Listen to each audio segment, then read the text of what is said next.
आलेला आहे अशोकनगर सहकारी साखर कारखाना तालुका श्रीरामपूर या ठिकाणी। तर आपण जास्त वेळ न घेता सरांना त्यांचा परिचय विचारू आणि काय त्रास झाला ते विचारू। नमस्कार, माझं नाव विश्वास कोळेकर। प्रॉपरली मी अशोकनगर या गावामध्ये प्रायव्हेट क्लास घेतो आणि मला लास्ट इयरला कोरोना झाला होता। या कोरोनामध्ये नंतर स्टेप बाय स्टेप मला म्हणजे शिर भरल्यासारखं वाटलं। प्रॉपरली मला वाटलं शिर भरली असेल म्हणून मी काय स्टेप बाय स्टेप वाढतच चाललं आणि इन फ्युचर मला काय झालं नंतर चालता येत नव्हतं आणि तो खूप दुखायचं।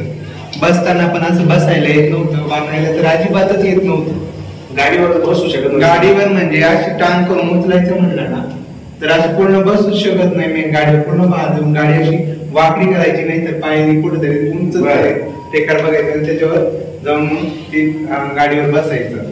प्रॉपरली तसं मला नंतर तर हळूहळू म्हणजे पूर्ण गाडीवर तेवढं सुद्धा करता येत नव्हतं।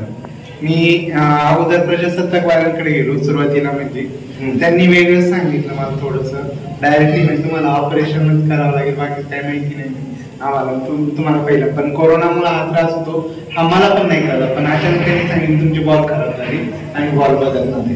बरं, मला ते ऐकून म्हणजे थोडासा धक्का बसल्यासारखं अचानकच काय झालं। मग मी नंतर कदम सरांची ट्रीटमेंट घेतली तर कदम सरांना जो फोटो वगैरे दाखवला की माझा इथला जो फोटो होता म्हणजे कमरेच्या तिथला जो फोटो होता त्यांनी काढला होता, म्हणजे प्रजासत्ताक वाले डॉक्टर तिथं त्यांनी काढला होता, तर त्या फोटोवरून सांगितलं की डायरेक्ट बॉल खराब झाली। नंतर मी कदम सरांकडे गेलो, त्यांनी काय नाही तुम्हाला लास्ट इयरला कोरोना झाला होता का, तर मी म्हटलं हो। तर म्हणजे कोरोना झालेला सर्रास प्रॉब्लेम येतो, ठराविक जणांना प्रॉब्लेम येतात, काहींना हार्टचे प्रॉब्लेम येतात, काहींना बॉलचे प्रॉब्लेम येतात। ब्लड तुमचे जे बॉल आहेत त्या बॉलला ब्लड सर्क्युलेशन होत नाही हे फोटोवरून, पण मला त्यांनी घाबरून दिलं नाही, काही नाही, म्हणजे सगळं व्यवस्थित होईल। फक्त त्यांनी मला MRI काढायला सांगितला।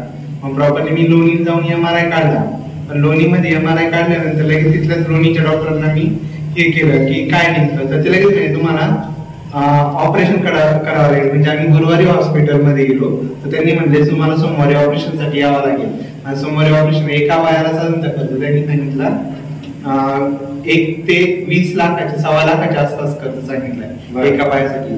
तर माझा डावा पाय हा 3rd स्टेजला आहे, उजवा पाय हा 2nd स्टेजला, असा MRI मध्ये रिपोर्ट आला होता। नंतर मला वाणी सरच भेटले, त्या माध्यमातून थोडीशी आमची ओळख तर नॉर्मल होती, पण त्या माध्यमातून त्यांनी भेटले की आपल्याकडे असं प्रॉडक्ट आहे, तुम्ही यूज करून बघा म्हणे। समर्थ सक्सेसचं जे प्रॉडक्ट आहे तर त्याच्यामध्ये हे मी प्रॉडक्ट सुरुवातीला घेतले, याच्यामध्ये रिझल्ट आला।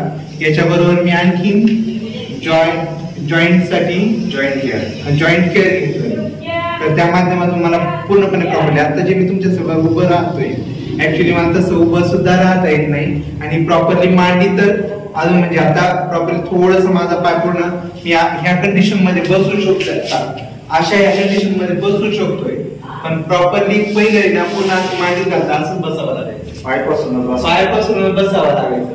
आता मी थोडंफार का होईना असं म्हणजे अजून परफेक्ट नाही, म्हणजे मांडी घालता येत नाही मला, पण बऱ्यापैकी रिझल्ट आला। सुरुवातीला मी असे पाय करू शकतो, अशी सुद्धा पाय करता येत नाही।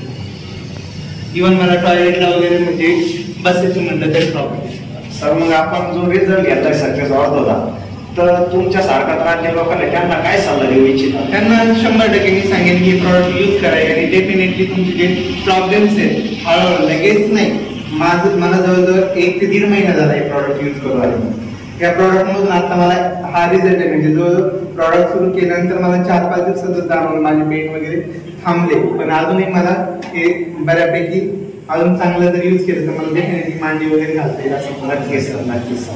हां, थँक्यू। आता जो तुम्ही सरांचा रिझल्ट ऐकला तो कोविडमध्ये ज्यांनी रेमडेसिवीर घेतले त्यांना हा खूप जणांमध्ये हे डिसीज दिसत आहे। त्याचा सगळ्यात आणि एकमेव रिझल्ट म्हणजे ॲलोपॅथीमध्ये कुठेच नाही, ते फक्त आहे आणि फक्त समर्थ सक्सेसमध्येच आहे। जय समर्थ सक्सेस।